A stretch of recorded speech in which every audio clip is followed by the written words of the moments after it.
Hello everyone, welcome back to the shop. Let's recap on what we have on the locking bar so far. We talked about design. We went over the functionality of everything with the model and started the bracket that links up to the wall itself. But now we get to actually finally dig our teeth into the actual bars themselves, the pivot point, and installing them.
When you have that bar, that bar really ramming through the guides and then getting picked up by these kind of bucket hangers that I forged, it was very important for me to actually forge down the tip of the bar so that it wouldn't impact, because you can only imagine 500 pounds in motion is charged with a lot of energy. All of a sudden it impacts one of your braces. That's a lot of wear. That can break and splinter wood in no time. So I really had to take great care into forging the locking bar shut into like an acute angle.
Now when it comes to the big old hinges, I made that all out of 1-inch plate, stacks and stacks of 1-inch plate. Those had to be that massive. I like to overbuild everything, over-engineer, just make it to where it will withstand a siege. I never like to ever question if something will withstand its own wear, weight, etc. So I definitely overbuilt those a little bit. That's the only standard I accept.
Standing at the foot of these 18-foot tall doors, I want there to be a sense of awe.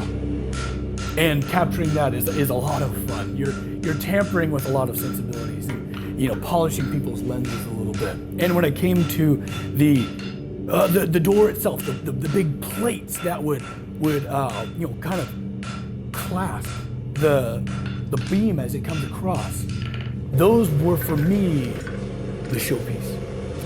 Where I wanted to draw the eye up to.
I added some brass pieces that were peened and chiseled through, well, not too much chiseled, but textured with lines.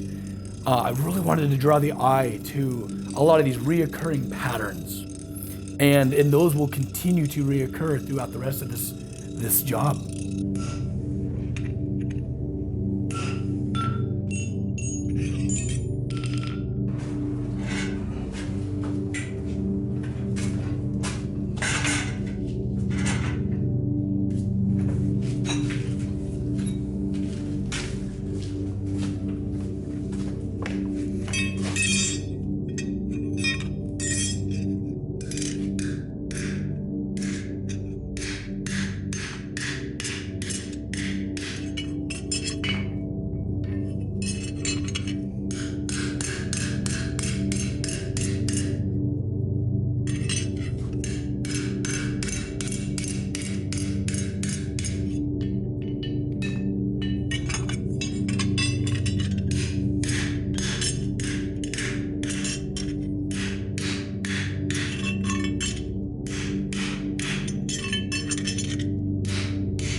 Attaching these big buckets to the oak doors, I used kind of modern day lags. These really amazing hardened steel, really awesomely engineered screws up to it, so I know it'll never move. But I forged these brass caps over the top so I can then attach them over the hardware, and it'll look like a massive brass clavos or just some type of cover to really add that little extra detail.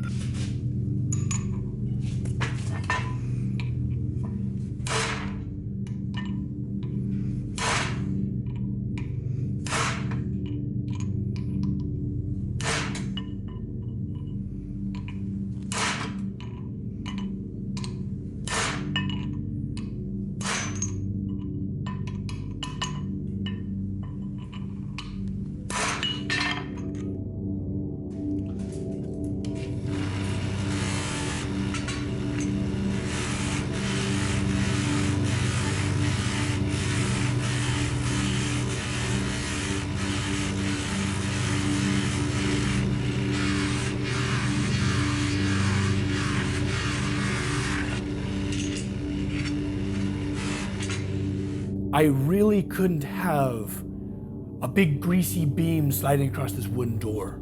I wanted it to be seamless. So I hid on every single surface within these locking bars. We're talking several surfaces all around Delta. It has amazing wearability. It's better than steel in some cases. So I plated everything with quarter-inch Delrin, and it makes everything just glide like nothing.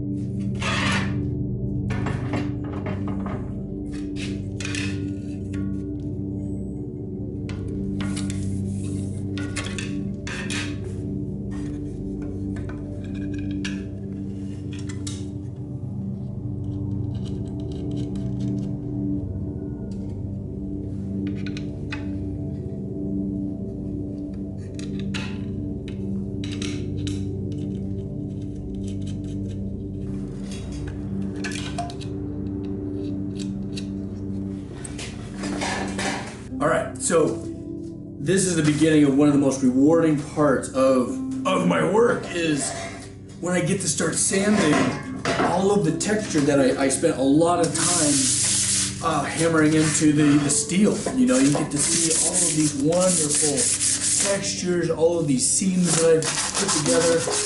You just now get to experience it all. And it's one of my favorite parts of an entire job.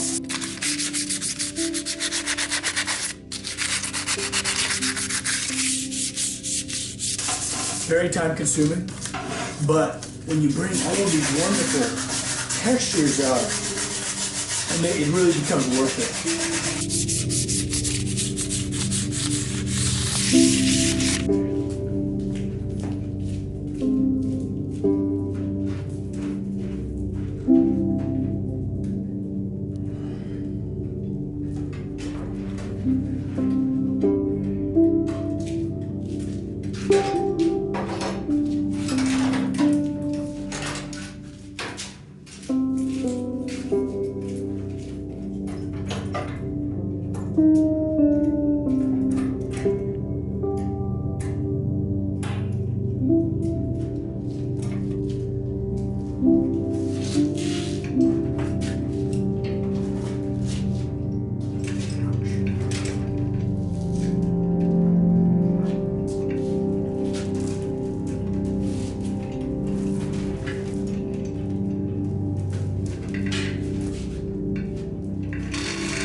installing these monsters.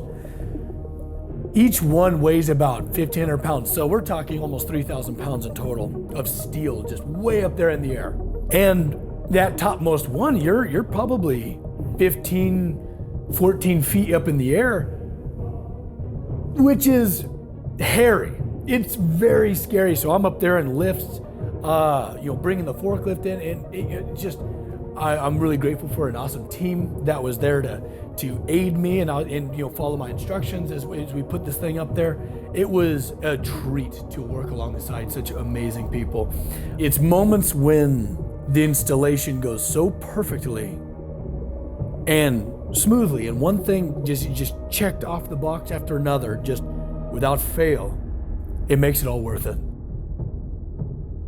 I can't wait to now start on the next stage of these immaculate doors.